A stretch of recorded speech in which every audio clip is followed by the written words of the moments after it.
a moment of drama, and the competition and the duel is still on. I remember, and I think I remember correctly, I opened that season in Doha with 205, and that was an exceptional opener. But as you know, Berlin was still a long way to go. For me, the key moment in that season was those 2 or 3 weeks preparation before World Championships, when all competitions are gone, and then athletes come back to their homes and, have those last weeks of preparation where we kind of polish our shape. And I did extraordinary well in my practice. I was in such a good shape that I jumped 205, and I said to my coach, let's try world record. And I put on 210, and I remember thinking, I know I'm ready for this, but I don't want to jump it.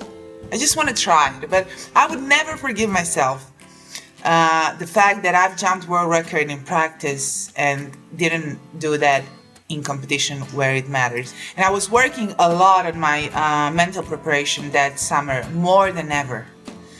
And, I was just focusing on myself. There was a lot of talk about me competing against Ariane. She was a home favorite, and I was coming to her home, to her stadium, to her place. And, there were so many headlines about our rivalry. And I felt more pressure than usual, also because I was defending my title from Osaka. Prior Berlin, I never understood how much harder it is to defend the title than to win it the first time. I knew it will be hard coming to Berlin under all these circumstances, but again, I knew I was in top shape, in shape of my life. So I remember coming to Berlin, taking a direct flight. I love direct flights. I know everybody loves direct flights. And everything went smoothly. Like I was in my room maybe less than 1 hour after the plane landed. So I was thinking, oh my God, everything goes so smoothly. The weather was great, and I felt really good in Berlin, the subjective feeling. Nothing unusual happened in Berlin prior qualification round until I ended up in hospital. Qualification round was around 12 or 1 o'clock, something like that. And usually I don't go to stadium to do my morning practice. It's just like a short wake-up routine. I usually do that in a hotel hallway, yeah. And usually those hallways are much bigger, but this particular hallway was not as big, not as high. So at one moment when I was just a little bit jumping, hopping around, I hit my head. So I fell down on the floor, and immediately, I saw that there is blood, and I started to panic. And I was like, I wasn't worried about my head. I was just telling to my coaches, am I going to be able to perform? This is, I need to jump today. So we went straight to the hospital, where I got 6 stitches. And the only thing what I was doing was like looking at the clock and thinking, I will not have enough time to go back to my hotel to pick up my spikes and to do my pre-competition usual routine, putting my makeup and my hair done and everything, So I went to my hotel. It was like I had maybe 10-15 minutes to gather my things, and I went straight to the stadium, and I came just in time for the last call.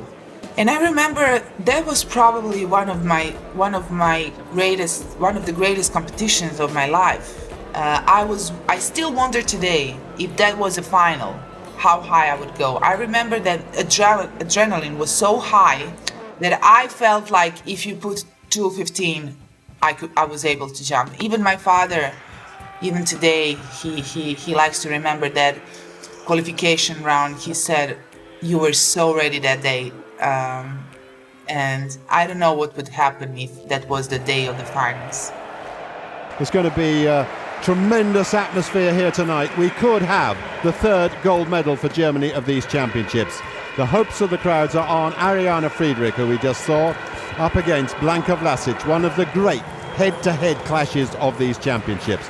Athletics is so exciting. You know, wherever you look, something is going on. So you just need to keep your focus on the main thing. I remember Usain Bolt, and I was like, you know, he was running 200, I think, that day. And I was like, oh, cool, you know, he broke the world record, you know. But I just kept myself really calm and focused. I remember how interesting it was for me that the crowd cheered for Ariane, her favorite, her you know, home favorite, and for myself in the same way. I didn't feel the difference, and I was so impressed by that crowd. Even today, I think that is one of the most special competitions regarding, you know, the atmosphere at the stadium. Ariane Friedrich. Oh, she wants them to be quiet. That was also a very different approach from both of us. I liked the crowd to be as loud as possible, and she wanted them to be quiet. I mean, it's just different how every athlete prefers. Blanka Vlasic. Friedrich has gone over first time at 192. Here's Vlasic.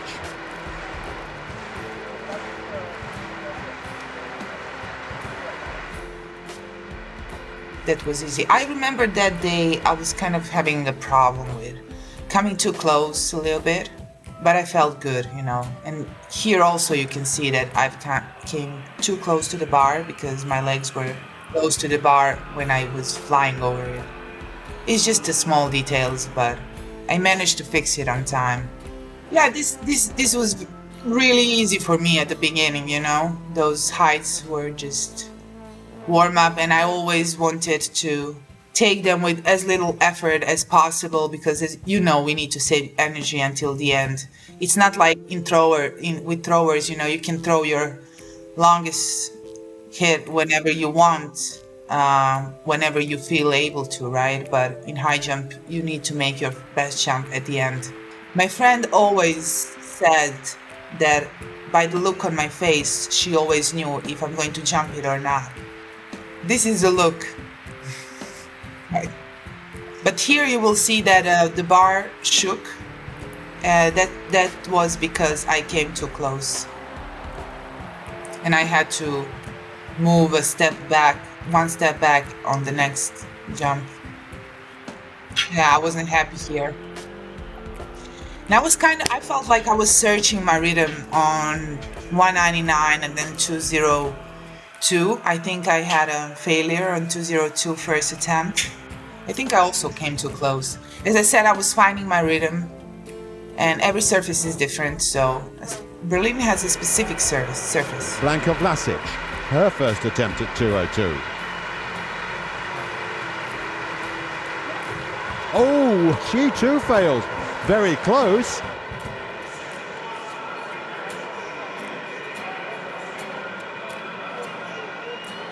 You know, a little bit of nerves, a little bit of, you know, everything, and you just, yeah. I was coming too close, so I didn't have a time to finish my takeoff. And now my coach told me, I guess, to move more back. When I invite crowd to clap for me, I like them to go very slow at the beginning, but at the end they always start to clap very, very fast. It's just normal. They become impatient or just cannot hold the rhythm. Friedrich certainly does not want to watch. No wonder. Vlasic over. And now at this moment, you see, I realize that, you know, whatever is the next height and the height afterwards, I will be able to jump. And I was completely calm. It's just that moment in competition when you realize that you finally got the right rhythm, the right technique, and that, you know, it almost starts to feel like you're having fun, you know, which is very hard when you're under this huge amount of pressure and, you know, trying to win the gold medal, and nothing else is good enough.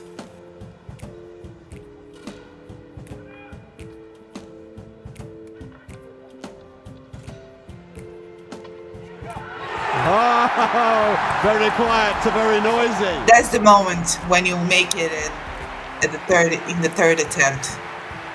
First you die inside a little bit before you try it, and then when you make it, it's just like she was a great competitor, you know, being able to do that. You know, her coach was also having a small heart attack, you can see. I think I was second now still. I knew that I need to jump 204, and I knew I can do it. I remember that moment where I was just like kind of looking forward to jump on 204. I also missed, I think, 204 first attempt. No, that means they've all three failed their first attempts. 204. Failures so far.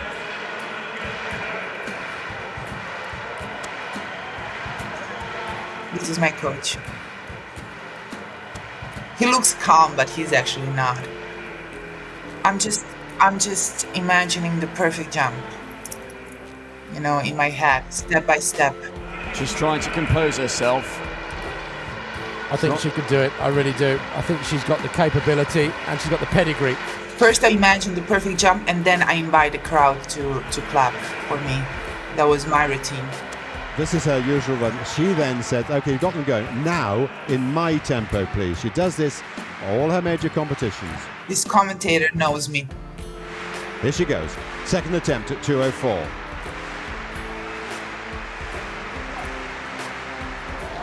Steve Robert was right. 204 on her second attempt. That was absolutely superb. Different build-up to Friedrich, who has indicated she's going to pass. So I haven't been dancing until that moment. Oh my God, this is the worst ever performance, my dance. I mean, I've had so much better. I kind of knew in that moment that, you know, even if I had to go on 206, I would be able to jump it. And now she has one attempt on 206, right? And she was jumping before me, so I just had to wait what will happen. And I wasn't looking again. And this was actually a very good jump of hers.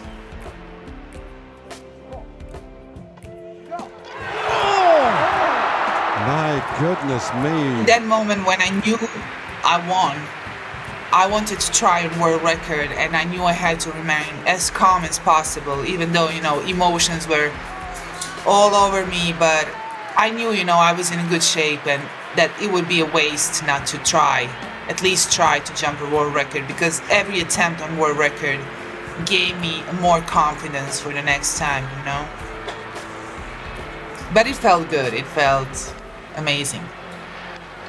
And you can see she was also very happy. I mean, she jumped within her, you know, personal best. I mean, everything over 2 meters in great competition is a massive achievement, because, you know, you have a qualification round, you have finals, and then all the pressure and everything. So I think she was very happy with the performance and high quality of competition. 204, 202, 202, and especially because it was such a good fight. I liked to win. I loved to win when, you know, I had a lot of resistance from the other competitors. That's what makes competition special.